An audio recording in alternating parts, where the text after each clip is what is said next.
Press কর্নারে আপনাদের আরো একবার স্বাগত জানাই। আপনাদের সঙ্গে রয়েছে তনিষ্ঠার সঙ্গে রয়েছি আমি চয়নিকা।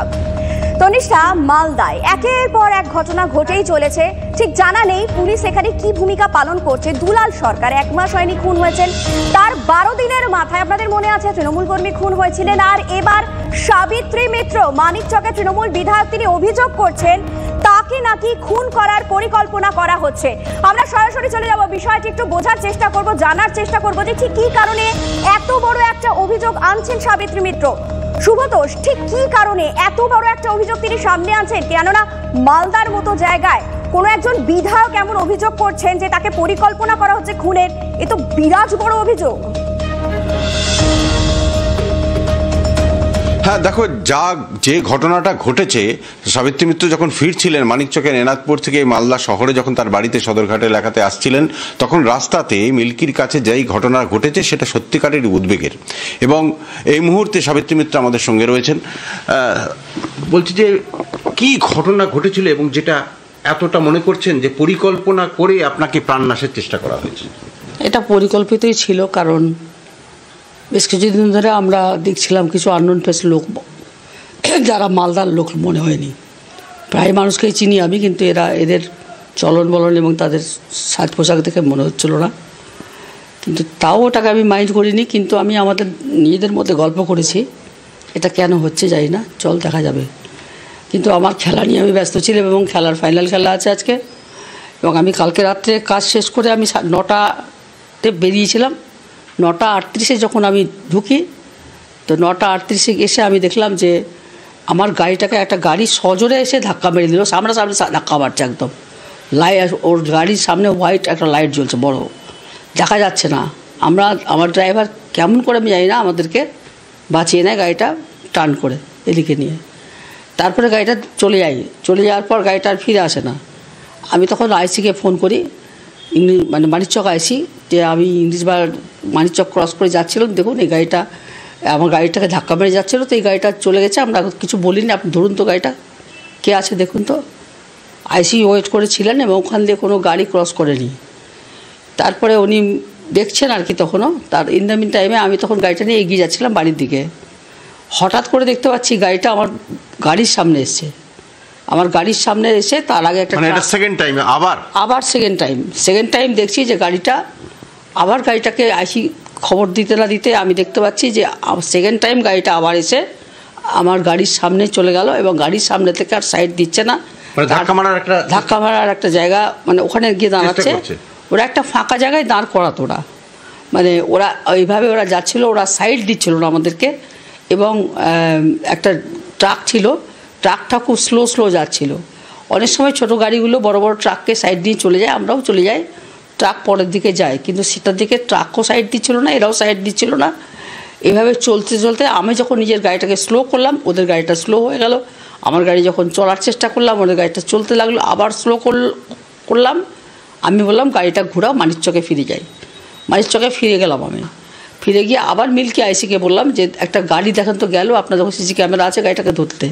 মিল্কি ফাঁড়ির অফিসাররা বেরিয়ে এসে উনি সঙ্গে সঙ্গে গাড়িটাকে খুঁজেছেন, গাড়িটার হদিশ পাওয়া যায়নি। এখন যেটা এই আপনি যা বলছেন সেটা খুবই উদ্বেগের, এবং আপনাকে ফলো করছে, আপনি বলছেন যে আপনাকে প্রাণনাশের চেষ্টা করেছে। কিন্তু এই যে পরিকল্পনা বা ষড়যন্ত্র, তার মানে এর পেছনে কোনো ষড়যন্ত্র রয়েছে? ষড়যন্ত্র একটা আছে, বিরাট ষড়যন্ত্র, এটা ছোটো মোটো ষড়যন্ত্র নাই। আমি যখন গাড়িটা আমার সামনে এলো, প্রথমবার দেখতে পাইনি আমি গাড়িটা, সামনেবার যখন এলো তখন দেখছি গাড়িটার পিছনটা দেখবো যে কাউকে দেখতে পাবো, পুরো গাড়িটার মধ্যে ধুলা পড়া, পুরো গাড়িটা 2-3 জায়গায় ধাক্কা মারা, ট্যাপসা টুপসিও করা আছে, মানে অনেক দূর থেকে। তোমার মারফত আমি সাবিত্রী দেবীকে একটা প্রশ্ন অবশ্যই করতে চাইবো। মালদায় দুলাল সরকার খুনের ঘটনা হোক বা যতগুলো ঘটনা ঘটেছে, আমরা বড় ষড়যন্ত্র, বড় মাথার প্রসঙ্গ বারবার সামনে এসেছে দেখেছি। সেক্ষেত্রে সাবিত্রী দেবীর দীর্ঘদিনের পোড় খাওয়া রাজনীতি, তিনি কি কাউকে সন্দেহ করছেন, বা তার কি মনে হয় যে এটা রাজনৈতিক শত্রুতা? এই অবস্থার মধ্যে দিয়ে আমার যেটা মনে হয়েছে যে এরা আমাদেরকে প্রথমটা ধাক্কা মেরে আমরা হয়তো পড়ে গেলে গর্তে এরা গুলি টুলি চালাতো, আর না হলে এরা পরবর্তীকালে থামিয়ে আমাকে চারদিক থেকে গাড়িটা ঘেরতো। এই জন্য আমার সামনে থেকে মানে আপনাকে ঘিরে ধরে গুলি মারার পরিকল্পনা ছিল? হ্যাঁ হ্যাঁ হ্যাঁ, গাড়িতে কয়েকজন লোক ছিল এবং ওরা মুখ বার করে দেখছিল, আমাদের গাড়িটাকে ফলো করছিল। এটা আমি বুঝতে পেরে গাড়িটা ঘুরিয়ে দিয়েছি। বলছি যে আপনি বলছেন ষড়যন্ত্র, এর আগেও দুলাল সরকারকে ঠিক এই একই রকমভাবে ষড়যন্ত্র করেই খুন করা হয়েছে, দীর্ঘ মানে সময় ধরে রেকি করা হয়েছে। তো এই ক্ষেত্রেও আপনি কোনো থ্রেটের মধ্যে ছিলেন বা কোনো এই ষড়যন্ত্রের পেছনে কারা থাকতে পারে?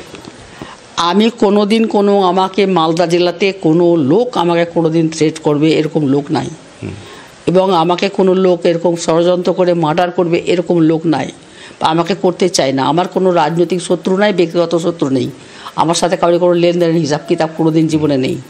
ফলে আমার কোনো শত্রু ছিল না। এটা আমি পিকুলিয়ারভাবে দেখলাম।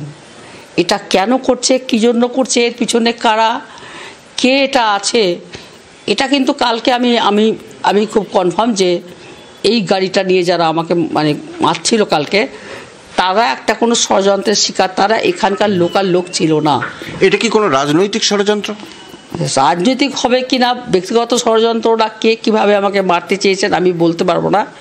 তবে আমার যেটা মনে হয়েছে যে আমি অনেক দিন রাত 12টা 1টা 2টোর সময় বাড়ি যাই। আমি 91 সাল থেকে বাড়ি যাই বিধানসভা ছেড়ে, রাত্রে ঘুমাতে আসি শহরে। কিন্তু সেই দিনকার আমার মনে হয়েছিল যে আমি ক্রিমিনালগুলো যে আমাকে ঘেরে মারবে একটু পরেই আমি বুঝতে পেরেছিলাম। সুব্রত, তোমাকে ধন্যবাদ। অর্থাৎ একটা ষড়যন্ত্রের বিষয় কিন্তু সামনে আসছে। তন্নিষ্ঠা, বারবার করে দেখো মালদায় যত কাণ্ড ঘটছে সবেতেই সেই ষড়যন্ত্র, বড় মাথা, এই প্রসঙ্গগুলো কিন্তু আসছে। এবং সাবিত্রী দেবী একটা বিষয় খুব স্পষ্ট করে বললেন যে না রাজনৈতিক শত্রুতা, না ব্যক্তিগত শত্রুতা, আমার সঙ্গে কারুর কোনো শত্রুতা নেই, আমি কোনো ঝঞ্ঝাটে থাকি না। কিন্তু কারাই ষড়যন্ত্র করছে, কেন একটা গাড়ি এতক্ষণ ধরে তাকে চেজ করলো, প্রথমে ধাক্কা মারা হলো গাড়িতে, আবার ঘুরে গিয়ে পাল্টা ধাক্কা মারার চেষ্টা হলো, কে বা কারা জড়িত সেটা যেন পুলিশ তদন্ত করে বের করে এবং যাতে প্রকৃত সত্য সামনে আসে। আর জয়নিকা, এই নিয়ে আমরা তৃণমূল নেতা কৃষ্ণেন্দু নারায়ণ চৌধুরী তার সঙ্গে কথা বলেছিলাম এবং বিজেপি সাংসদ খগেন মুর্মু তার সঙ্গে আমাদের কথা হয়, তারা কি জানাচ্ছেন শুনুন। কালকে শুনেছি, এটা দেখেছি, ওদের কাছ থেকেও শুনেছি, যেটা হচ্ছে পুলিশ এখন ইনকোয়ারি করছে পুরো ব্যাপারটা, সব জায়গার সিসি ক্যামেরা চেক করছে। আমার মনে হয় যদি এটাকে ভালো করে তদন্ত করে বের করা হচ্ছে যে কারা বা কে এর মধ্যে জড়িত আছে। না, আমাকে সাবিত্রী মিত্র জানায়নি, কিন্তু আমাকে সাবিত্রী মিত্র আরেকজন আমাকে ফোন করে জানিয়েছে।